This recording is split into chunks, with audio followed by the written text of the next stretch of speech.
Hey everyone, welcome back to the channel. In today's video, we're going to be going over Revit 2027. Let's get right into it. All right, so you can see here, this is the interface of Revit. This is what it looks like when you start the program. So what you can see here is we have our recent projects right here. This is where all your projects are going to be when they're saved to files and when you have access to them, or when you import files as well. And it's going to be in the Revit projects folder. You can see here on the left-hand side, we have our models and our families. We can open a new model, we can open a new family. And then you also see here, we have our help things down here, which we don't really need to worry about. What we really need to worry about in this lesson is models. So families, I'm just going to briefly go over. You can see here we have this thing called the basic sample family template. What that is a family is kind of like something like, well, let's say a table, things like that, things that you would import into a model to, I guess you could say, make it look a little better. You can see here we have our models, and our models, again, that would be our structures and things like that. So once we're ready to get started, we're going to want to click new. If you have a project already, you can click open, but we're just going to click new, and you're going to see we're going to have this template show up. So you can see here, because we're using Revit LT, we're going to have a little bit of different templates than we would if we were using the full version of Revit.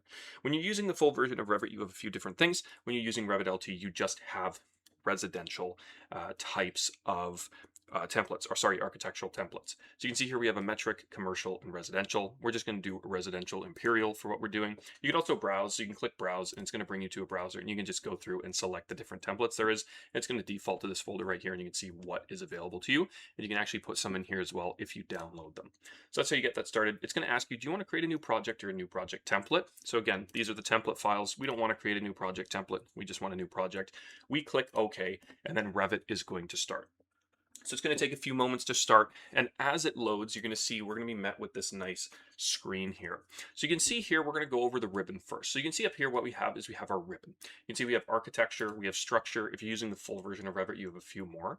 But when we're using Revit LT, we have specifically these types of tools. So you can see here we have walls, we have doors, we have windows, we have components, we have columns, roofs, ceilings, floors. We have all these different things that we can work on and use.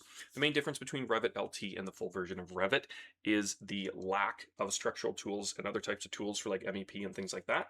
Here we're just worrying about architecture, okay? You can also see here that our signs look a little bit different as well.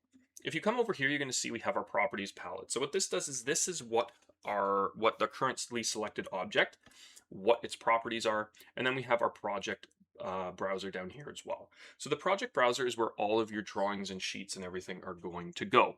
Okay, so you just want to see here, so we have our basement, we have our footing, basement. You can just click through and you're going to be brought to these different floors, and you can see that we can kind of, look around with that as well. And then you can also see if we close this, if we close our floor plans or ceilings, we can go to the 3D view, and you're going to see we're going to have access to see all of our different types of floors we have here. So we have a roof, we have a second floor, first, foundation, all these other things, and we can edit these values as well. So if you click that, you can see here you can change the elevation of your roof, so you can actually adjust things as you need it, and you kind of work on the levels. I'm just going to go back to our floor plans, and what you can see here is usually you start with your basement, first floors, things like that. We're going to go to our first floor just for the sake of this tutorial, and once you're here, we're going to be able to start drawing. So I'm going to quickly go over the drawing command. So if you're familiar with AutoCAD, if you've been with the channel for a while, you know we specialize in AutoCAD and architectural design, and you're going to see that this fits perfectly with the scope of work that we're doing. When you're in Revit, there's a few things you have to do that are a little different. So when you select your template, everything should be available to you. However, you can still check your units. So you can just type in your keyboard UN or U, and your units are going to show up. So you're going to see here we have all these different types of units. So we have common, electrical, HVAC, infrastructure. I would highly recommend you just click common. That's our main units that we're using.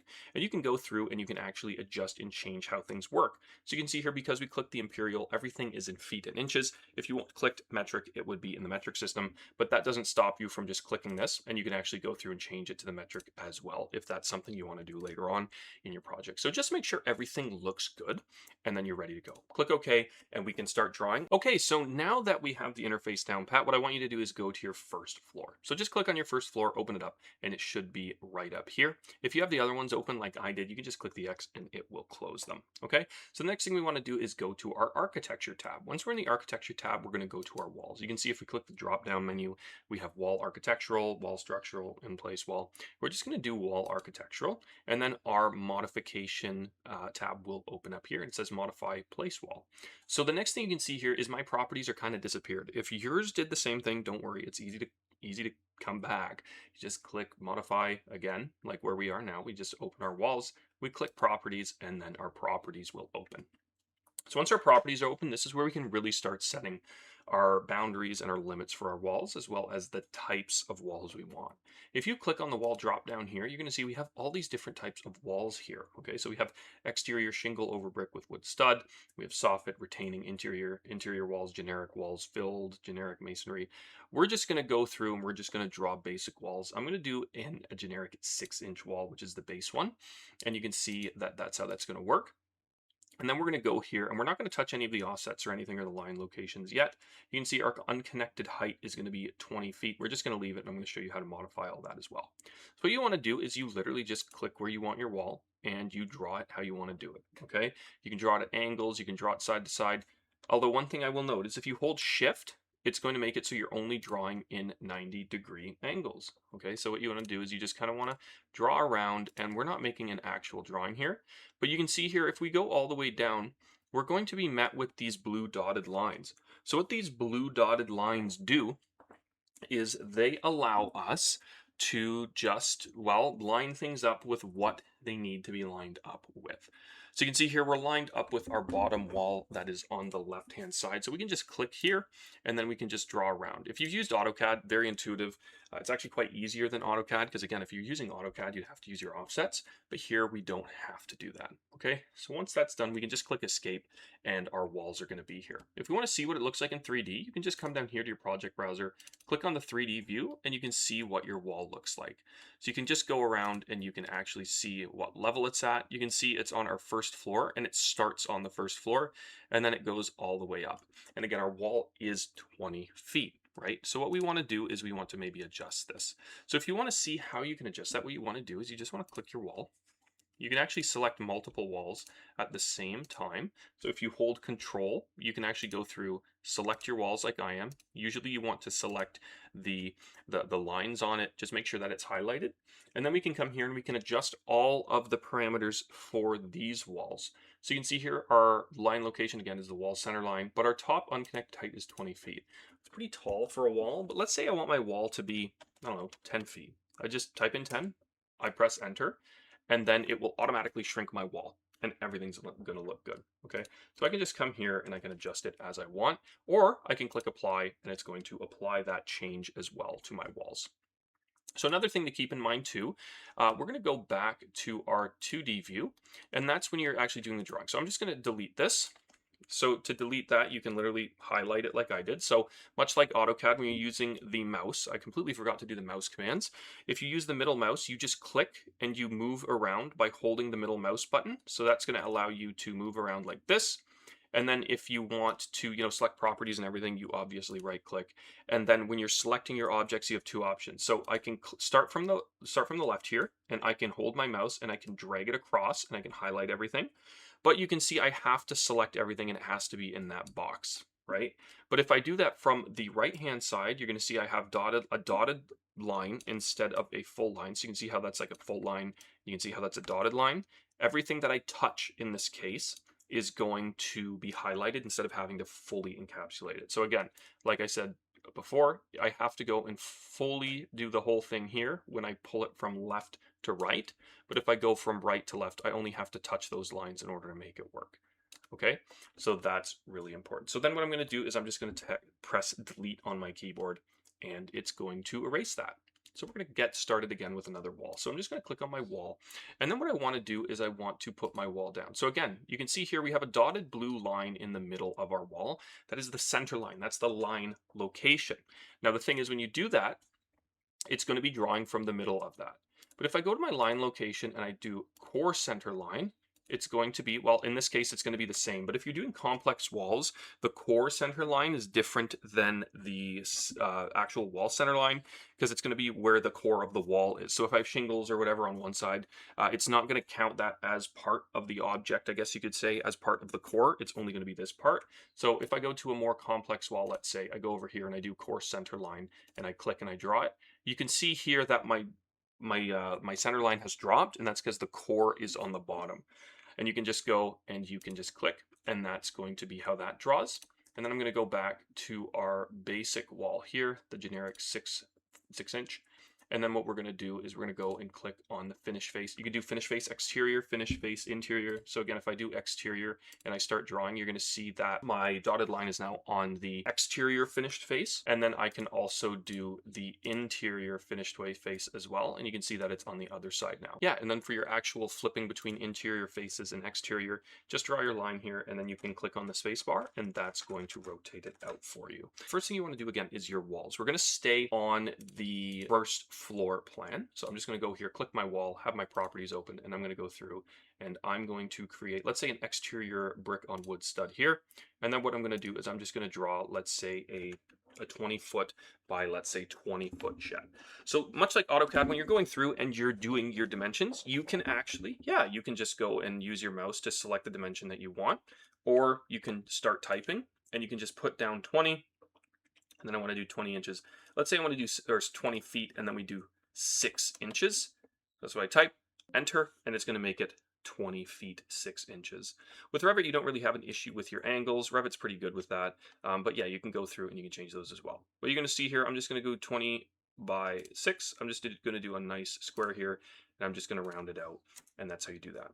When you're done with commands, you always want to press escape, because that's how you get back to being able to select things. And then I'm just going to click escape again, and you can see that my menu here for the walls has disappeared.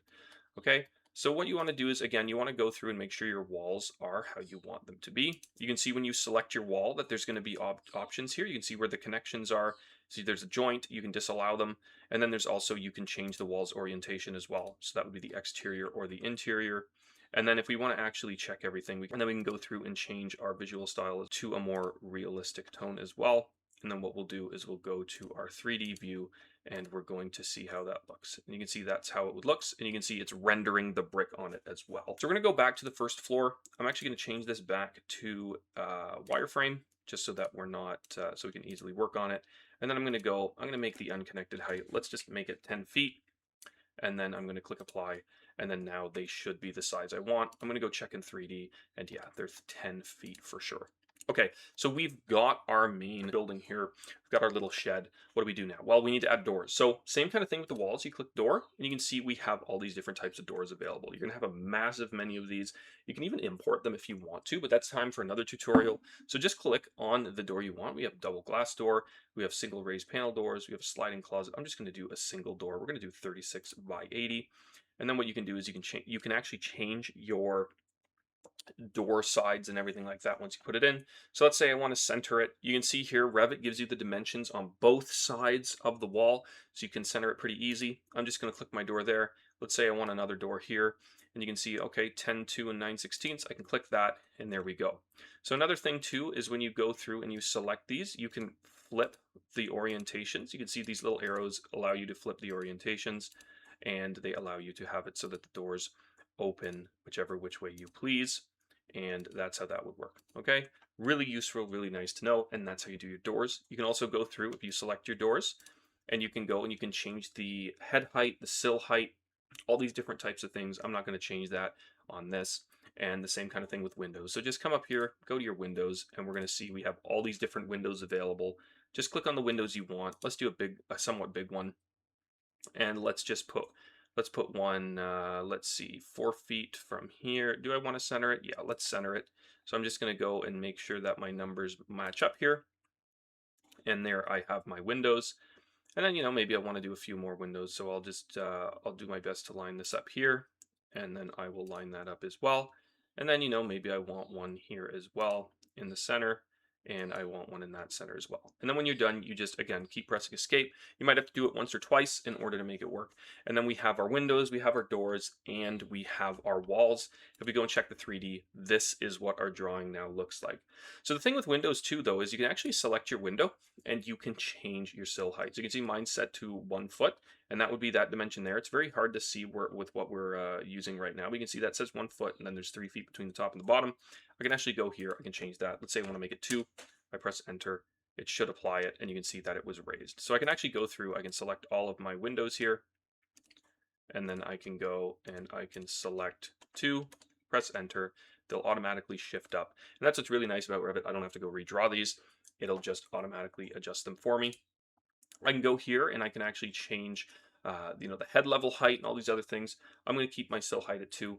I'm going to keep my head height at 8, and that's how you would start doing that. Okay, so now that we have our windows and our doors, we're going to do a roof. Okay, so what you do is you come down here to our roof. We click the drop down. We have a few different things we can do. We can do the roof by footprint, roof by extrusion.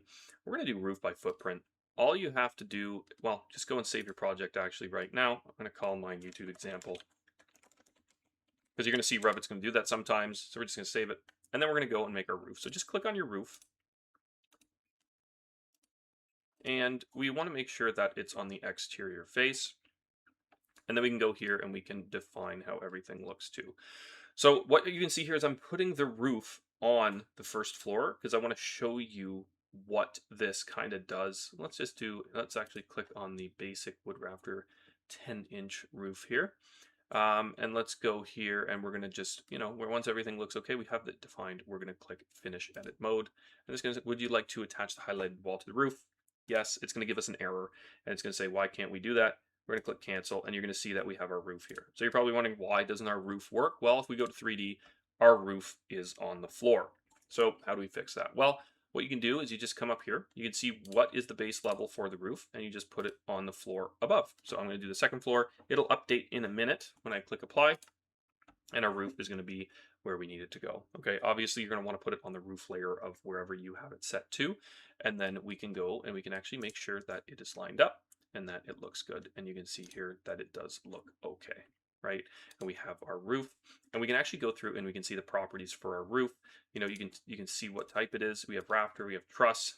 We have our different slopes, so you can change that, and then you can change the phase. It says phase created. All these different things you can go through and change that. So that's how you do your roof. Okay. So the next thing we want to do again would be our foundation. You can go here. You can do your floor. You can go here. You can do floor architectural, and then what you do is you literally just go. You select your parameter. You make sure that it's good. You click OK, and then your foundation should be there. We'll go to our 3D view, and there's our foundation right there. So you can see how that looks. And that is how you get started in Revit. Guys, this isn't a super comprehensive tutorial, but hopefully I showed you how you can start drawing. We're going to have more Revit tutorials coming out. Hopefully you like this. Take care, and we'll see you in the next one.